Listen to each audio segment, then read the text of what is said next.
Hi, my name is Brandon Fregosa, and today I'm joined with the producer and director of the new short film La Vida. If you guys would like to introduce yourself. Hi everyone, I'm Sae-Jong Jordan. I'm the producer for Vida. Hello everyone, my name is Mauricio Alarcon. I'm the writer and director for La Vida. Awesome. And before we begin, I just want to ask you guys, what was the motivation behind this film? The motivation behind, well, I'd always wanted to direct a drama. Right. And for me, dramas kind of revolve around moments. And there was a specific moment in my life where, playing soccer, I just wasn't performing as well. And I was kind of building off of that moment and the things that were going on, like the external factors in my life that were affecting my performance. And that kind of ignited the concept for the film. Right. Yeah. So you would say the film is like based off, I guess, your personal experience growing up. It's partially based off of my personal experience. Right.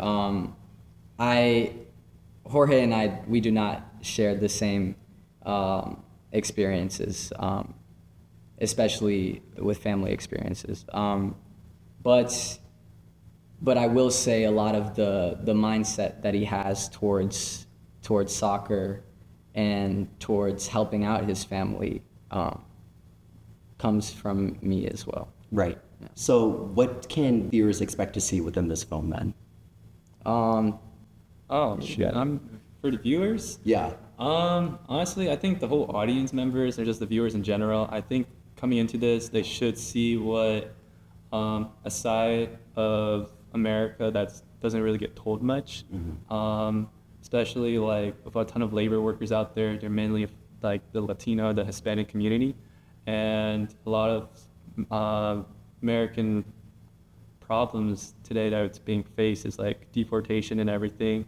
And so kind of like seeing that side of the story, but also just seeing like this boy, Jorge, he just wants to like have a goal of joining the soccer team, making the soccer team, but yet he's also have to face like responsibility. Right. And so it's just part of growing up in life.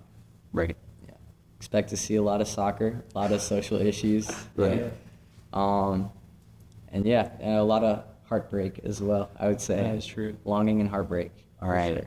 So what are you guys most excited about for viewers to see then? Or what are you most excited about for viewers to see?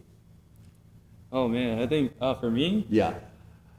I love soccer, right? Okay. Soccer's been like one of my sports growing up, Right. and every time I see like the soccer clips in La Vida, I get chills because it's like we barely did any blocking or rehearsals for those, Right. and so it's just the actors and the people that's in the soccer scene just being their authentic selves and doing their natural footworks and everything, and I think that's just so cool because you can't really tell them like, hey, do kick around, do this, but no, they did the work and they did the magic, and I think coming that from the camera has been so like surreal feeling. Yeah.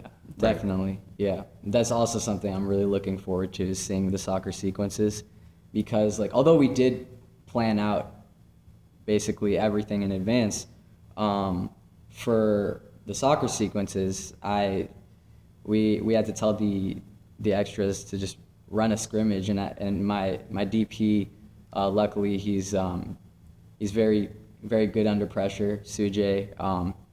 I said, Sujay, you just got to capture anything that's good, like Right. capture as much action as you can, and yeah, it worked out.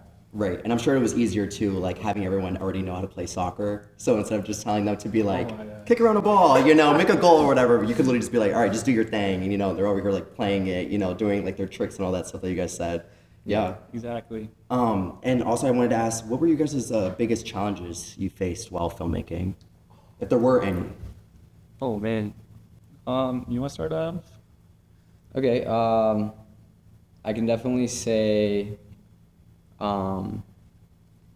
casting was a challenge, and I'm sure Sae-Jong can elaborate a little bit more on that, Yeah. on why that was a challenge, just because distance and stuff. Oh yeah. So during the whole like casting process, we were casting mainly in the whole DMV area, like DC, Maryland, Virginia. Right. But during that whole time, neither Mauricio and I were even in the area. I was up in New York. Mauricio was all the way in Brazil. And so we were doing like the whole like remote casting just for this specific area. And that was so challenging because we had to find different times in our schedule to line up. Right. The messaging, the time zone, there was so much to go and play. And casting, we had a lot of people trying to want to play for these roles, and just sitting through the audition after audition, experiencing what these people brought to us in different roles on our like days off or over the summer. It was definitely like a hectic experience, but it was also a really fun one because I wasn't really messaging other people about me. Right. And so people thought I was like MIA or like kind of like gone. But Mauricio was the only person that knew I was still alive in like New York. And so that was Brazil. Yeah, Brazil. That's crazy. What? What were you doing in Brazil? I was actually visiting my mom's side of the family. My Oh, mom's nice. side is Brazilian, and my dad's side is from El Salvador. So, yeah, that's why this is a very Central American, Salvadoran themed film. Right. Yeah. And I'm sure like the casting process was hard too. And again, with the time difference, like having to make sure you're on the same track with like you in New York, you know, and making sure the other cast members or whatever are able to call in and do all that stuff. That sounds difficult. Yeah, it was definitely Yeah. hard. It was And I also wanted to ask, the film talks about family and the importance and the meaning of family. What does family mean to you guys? so much, because I could not have finished this film without my family. Right. And just like the support network that they give me is just so important to me. But I think the reason family is so important in this film specifically is because Latinos, especially Latino immigrants who make the journey over here, tend to be very family oriented. And it's just a thing where the kids are expected to give back. And it's not even that like they're being told this, it's just naturally instilled that like you will help your parents as much as they've been there for you, you know. Right. And I wanted to make sure that was conveyed throughout the film. Oh yeah, Mauricio's parents, they were like angels. I'm being like dead honest. Because they were always there with us like every single day of filming. Yeah. And they're always providing such great support. I even like called my parents like afterwards, like why can't you guys be like Mauricio's Oh, parents? please. Yeah. Because like filmmakers' parents, they can be like either really supportive or just like you have time to change, like do Right. something different. But Mauricio's parents were just so loving, and I was just like hugging them, thanking them like every single day for like being such angels, and they always brought such good like morale and vibes too on our sets, and everyone truly loved like Mauricio's parents. Right. But, yeah. Oh, it sounds like they were a big part of the set as well. That's Definitely, amazing. definitely. Oh, that's sweet. And then just a final question. What was the most memorable moment for you guys during the filmmaking process? Oh man. There's so many. Yeah. You can name a couple. You will start. All right, cool. I'd say definitely the scenes that we shot in what would be Jorge, Rodolfo, and Tina's apartment, which actually took place in my parents' basement. Those were very memorable moments to me because essentially most of the cast and crew were just in this tiny space, just powering through shots, and everyone was, you know, locked in. As like I said that a lot on set. But it's true though. Like everyone was locked in. Yeah. Just like really supporting each other and making sure this story could be told authentically and effectively, and that is something I'll forever be grateful for. Great. Yeah, I second that because, like, our production team, phenomenal people, right? Phenomenal people.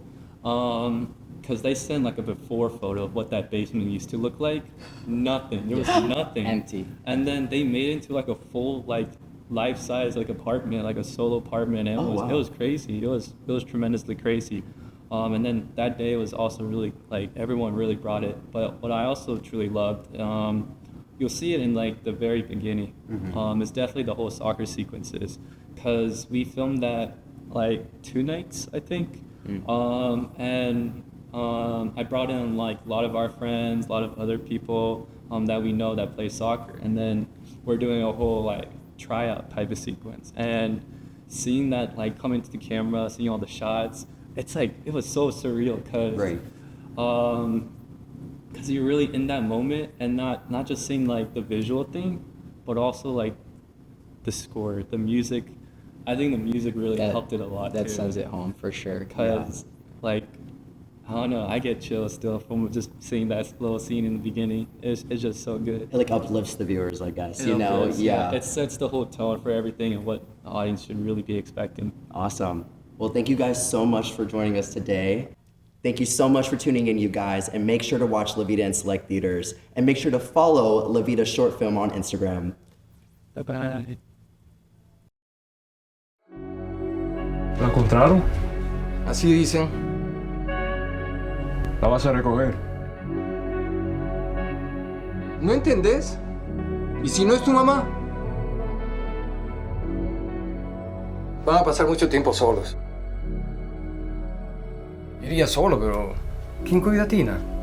Yo la cuido.